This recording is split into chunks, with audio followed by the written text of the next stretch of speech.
izinkan saya memperkenalkan diri. Halo teman-teman, halo Bapak Ibu Dewan Studi, apakah sudah ada yang tahu? Nama saya siapa? Nama saya Rioni Setiawan, saya kelas 5 SD di SD Katolik Santo Paulus.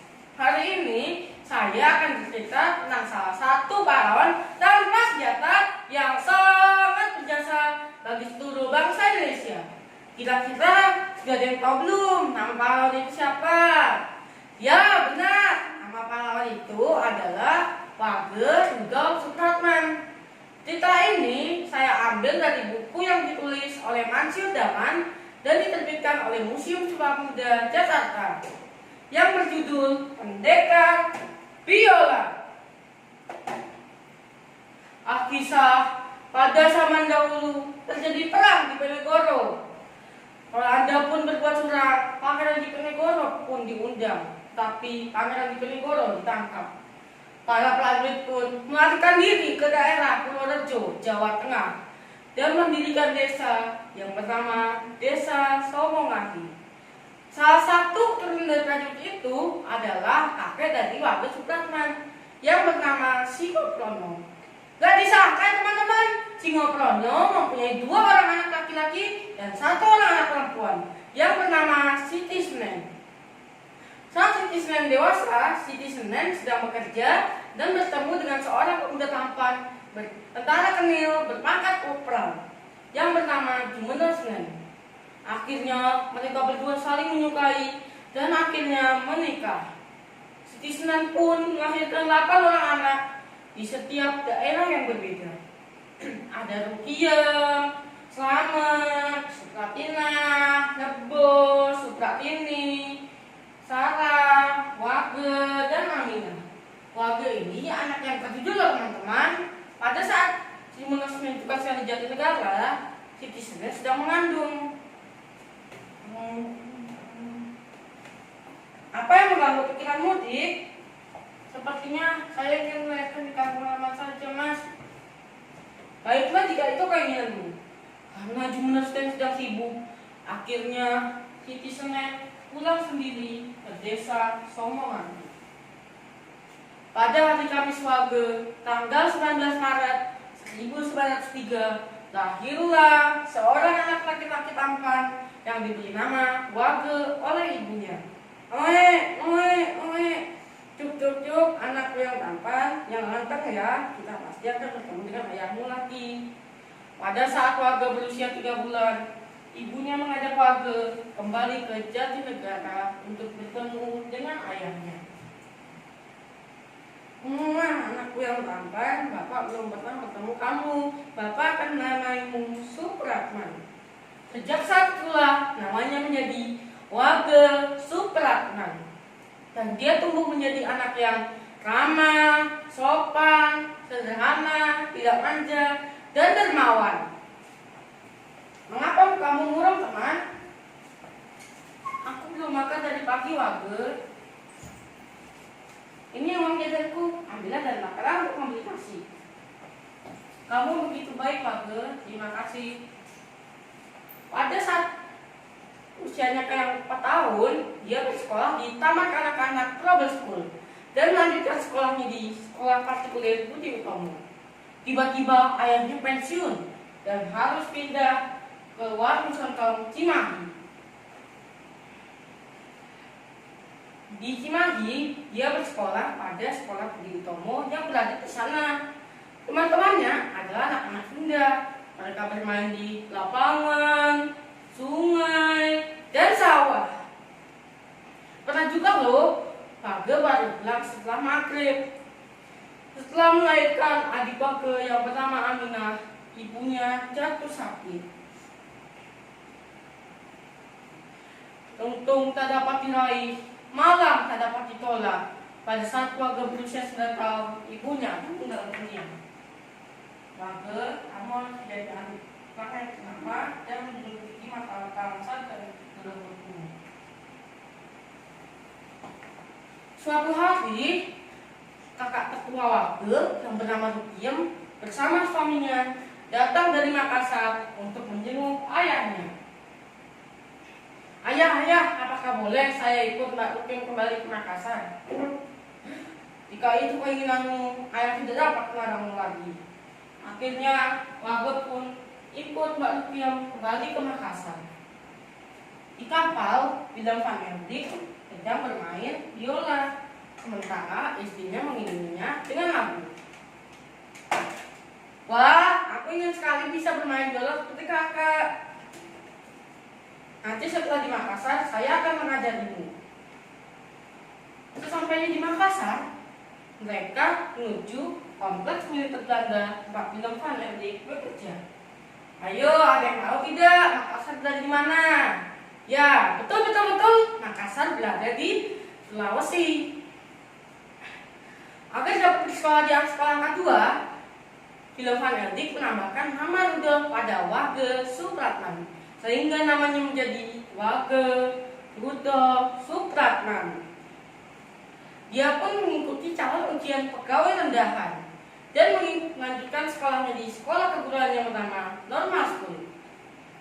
Dia pun juga belajar musik bersama Willem van Hendrik, sehingga dia bisa menggesek biola dan memetik gitar. Ya, pada usia 17 tahun, Wage Supratman mendirikan grup band Black and White, dan dia juga menjadi guru bantu di sekolah angka 2 tempat dia dulu bersekolah.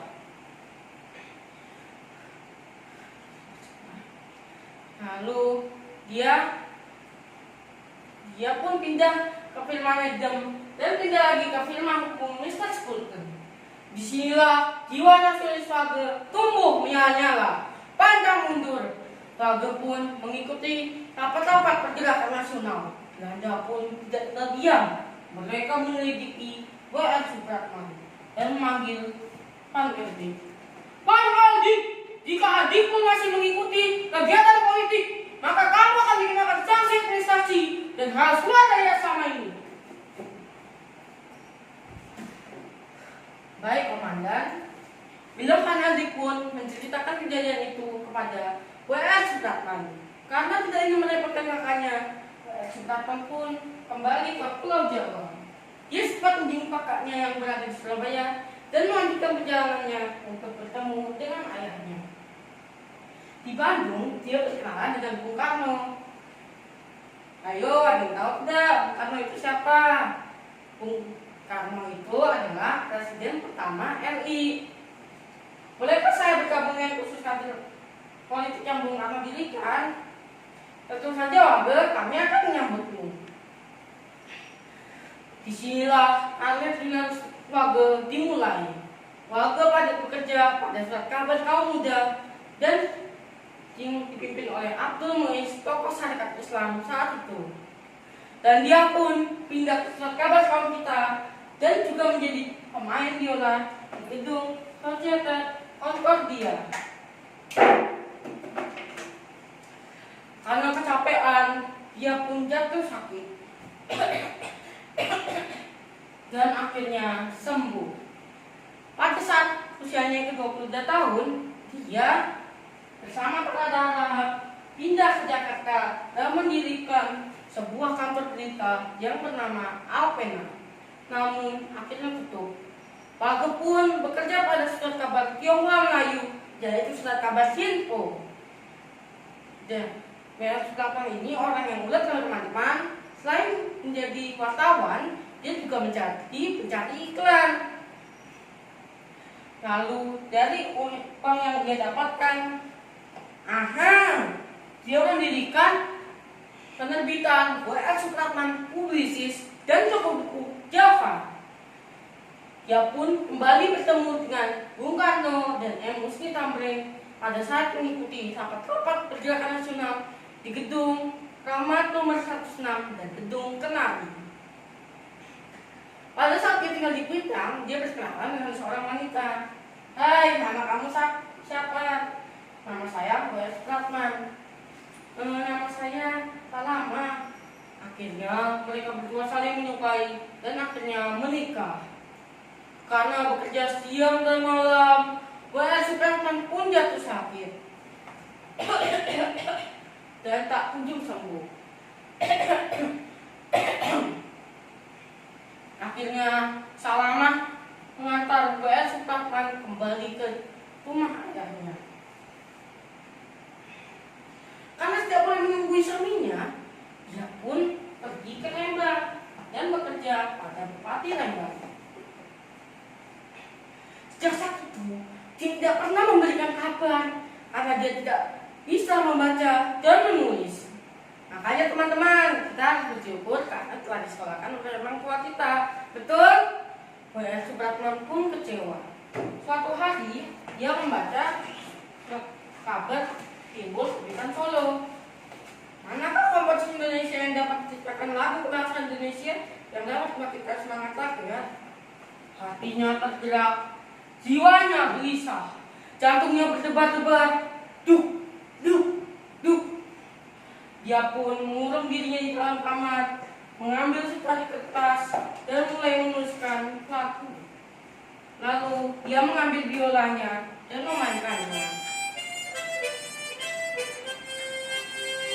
Indonesia tanah airku, tanah Tuhan dan aku. Di sanalah aku berdiri, jadi pandu ibuku. Indonesia kebangsaanku, bangsa dan tanah airku. Marilah kita bersatu, Indonesia bersatu. Hiduplah tanahku, hiduplah negeriku, bangsaku, rakyatku semuanya. Bangunlah jiwanya, bangunlah badannya untuk Indonesia Raya.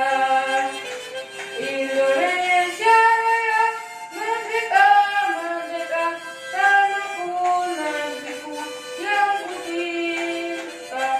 Indonesia Raya, merdeka, merdeka, hiduplah Indonesia Raya. Lega hatinya setelah menyanyikan lagu tersebut. Lagu Indonesia Raya pertama kali dinyanyikan pada tanggal 28 Oktober 1928 yang dikenal sebagai Hari Sumpah Pemuda. Belanda pun merasa terganggu oleh lagu tersebut. Mereka menginterogasi W.R. Supratman. Mengapa ada kata-kata merdeka pada lagu yang kau ciptakan? Sebenarnya syair lagu tersebut adalah mulia-mulia. Akhirnya Belanda membebaskan W.R. Supratman dan melarang masyarakat menyanyikan lagu tersebut. Tetapi karena banyak yang protes, akhirnya lagu tersebut bisa dinyanyikan di ruangan tertutup. Untuk lebih memulihkan kesehatannya, W.R. Supratman pergi ke Surabaya. Teman-teman seperjuangannya pun menjenguk W.R. Supratman. Pada tahun 1938, penyakit W.R. Supratman kambuh kembali. Bahkan lebih parah daripada yang sebelumnya. Pada tanggal 7 Agustus 1938, W.R. Supratman ditangkap oleh Belanda. Walaupun aku di penjara, Indonesia pasti merdeka. Akhirnya karena penyakitnya, W.R. Supratman pun dibebaskan. Berbagai pengobatan telah dilakukan, tetapi Tuhan berkehendak lain. Pada tanggal 17 Agustus 1938, W.R. Supratman meninggal dunia. Selamat tinggal tanah airku, tanah tumpah darahku, tanah Indonesia, tanah berseri, tanah yang aku sayangi. Selamat tinggal bangsaku.